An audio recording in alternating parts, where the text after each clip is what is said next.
John Barron. Speaker, I stand briefly to raise one simple point, and it's an inconvenient truth for many in this chamber, and that is the overwhelming majority of members here tonight voted to trigger Article 50. And what Article 50 said, very simply, is that we would leave the EU by the 29th of March with or without a deal. And yet we have now seen 2 extensions to that deadline. And to many outside this place, it is evident proof that there are too many Remain MPs in this place who will clasp onto any straw that is passing in order to delay and frustrate the EU referendum result. And that is wrong. It is very wrong indeed. Not only does it make for a lack of trust, but actually it's reinforcing a scepticism in our politics, Mr. Speaker, which is not healthy at all. And we've had straws, I will in a minute, but I'll just finish this point. We've had straws in the wind clasped such as the people need another vote. Or we need to support this ridiculous motion, which quite literally anybody who has negotiated will understand. If you signal to this other side of the table you're not prepared to walk away, it makes for a worse deal. That is a fact.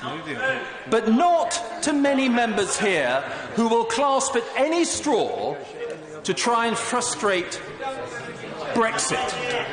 And I'll give you one other example, Mr. Speaker, of how Brexit is being frustrated in this place, because there is a near hysteria about no deal, despite the fact that actually the UK, we trade with the majority of the world's GDP, many countries outside the EU on no-deal WTO terms.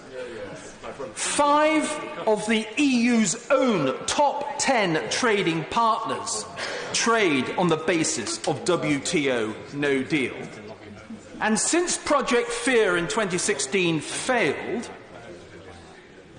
what we've had since is record low unemployment, record manufacturing output, and record investment and record investment. In fact, last year we had more inward investment than France and Germany put together, all in the full knowledge that we could be leaving on no-deal WTO terms.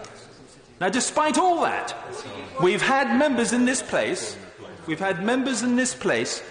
have clasped, too many Remain MPs who've clasped at these straws in order to frustrate Brexit and disregard the EU referendum result. That must now end. People have lost their patience with this place. The time has come, actually, to put actions instead of words. And I will give way to the honourable gentleman over there who stood first. Well, I'm grateful, Mr. Speaker. My simple point was this. I voted to trigger Article 50, but the then Prime Minister called a general election where I set down red lines to my constituents about what kind of deal I would get and vote for. And the Prime Minister lost that election effectively by losing 40-odd seats. So the honourable gentleman, my mandate comes from the 2017 election. Actually, that's not a very fair point, for the very simple reason that both the Labour manifesto in that general election and the Conservative manifesto promised to deliver Brexit.